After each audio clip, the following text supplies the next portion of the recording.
Hi guys, how you all doing? So today we're out filming a review of this incredible Isuzu D-Max XTR, to give it its full name. So stay tuned. Make sure if you're watching this on YouTube, then make sure you are subscribing. You know what? And hit the little, what is it? That little bell next to the subscribe button, because I think that turns on notifications, doesn't it? I don't know if I have that or not. Tell me, do I have that? If I do, can you press it and make sure that you get all the notifications as well through that?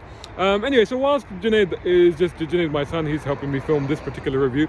Whilst he's just doing some B-roll and some close-ups on the car, I thought I'd do my daily. I haven't done a daily for a couple of days, but then I was busy doing all that content, hopefully, as you've already seen, which is all on YouTube. But if you want to see pictures, there also go to Brown Car Guy, and you'll see. But I did all that content on the London Classic Car Show, which was fantastic, by the way. And today's the last day, so I'm not going to tell you to go there, but certainly set the date for next time. But obviously the show season has now started, and there's going to be a lot of shows coming up, a lot of classic car events, and also car events coming up, motorsports events coming up. That show kind of kicks off the season, and so that's kind of now started. So, you know, make sure your diary is packed full of that stuff. I'm going to try and get out to as many of these as possible as well. And if you see me at any of these events out and about, then, you know, I'd love to say hello. Do always come up and say hello. So today I want to talk about something a little bit weird, something a bit different. So my mum watches like Asian dramas, Indian and Pakistani TV dramas and stuff like that, and I've seen it at like friends' houses and stuff like that. I don't watch any of that stuff. I used to a long time ago, very early stuff. Those people that will be familiar with Pakistani dramas might be familiar with something like Tanhaya or Ankehi.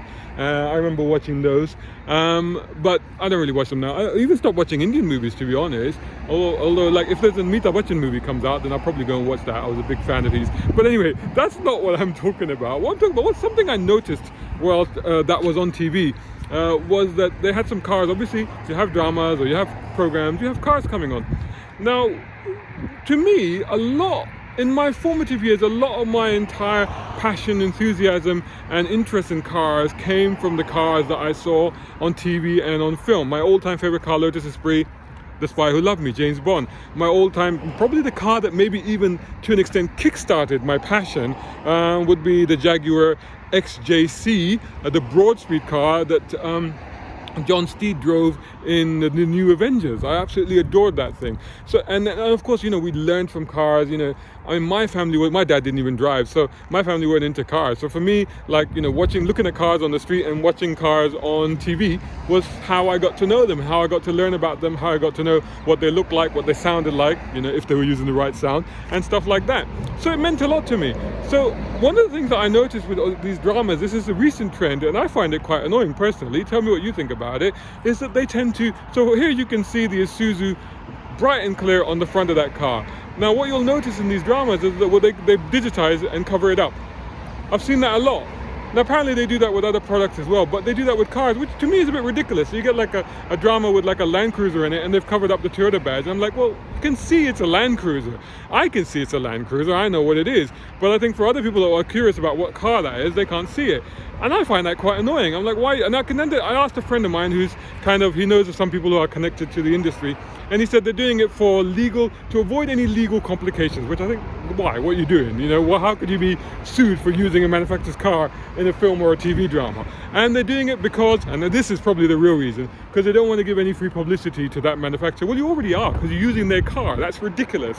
And also, like, to me it's like, well, if there are young people watching it or kids watching it or people that are getting into cars and they're not able to identify what the car is, I think that's absolutely outrageous. I think that's a disservice. At the end of the day, okay, you know, the manufacturer isn't paying you to feature that car, but you chose to feature it in your drama. You chose to have that car, and to a large extent the car represents maybe the character, maybe the plot line, you know, maybe the story. So, you know, like for example, if you have a Pakistani or an Indian drama and this is the other thing, it's like now, before in the olden dramas, olden movies, you didn't really have a wide choice of cars. I mean, in Indian movies, all you had was the Hindustan ambassador and that was it. But now, of course, they have all kinds of cars, particularly in India, swamped full of great cars now. And, you know, a lot of people, you can use the cars, you know, if you look at a lot of 70s and 80s American TV shows, even British TV shows, you would use the car to develop the character of that personality or that actor, or that character really, rather.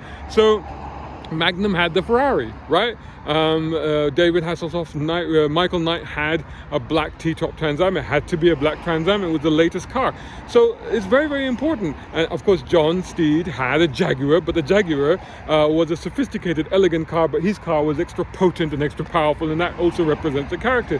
So it's an important part of representing that character. And if you have an Asian drama where somebody rocks up in a Land Cruiser, in a Toyota Land Cruiser, then you know straight away that he is somebody important, otherwise he wouldn't be in that car. So that's also part of the storytelling. You've chosen to use that car to tell that story, so then why blank out the badges? Anyway, that's my rant for today. So you tell me what you think of that. Do you think that it's wrong for people and TV producers and directors to not be showing the badges of cars, or does it really matter? And by the way, if you have an issue of a car that you've seen in a show or something and it's blanked out and you can't tell what it is, you know what? Send me a screen grab and I'll try and identify it for you. At least I can do that service. So anyway, there you go. Make sure you are following me on all the channels, #BrownCarGuy, all social media channels. Make sure you're subscribing, do a follow on my browncarguy.com. But most importantly, make sure that you are subscribing to my YouTube channel and make sure you are sharing and telling everybody else about it. More coming your way very, very soon. Stay tuned. Thanks for watching.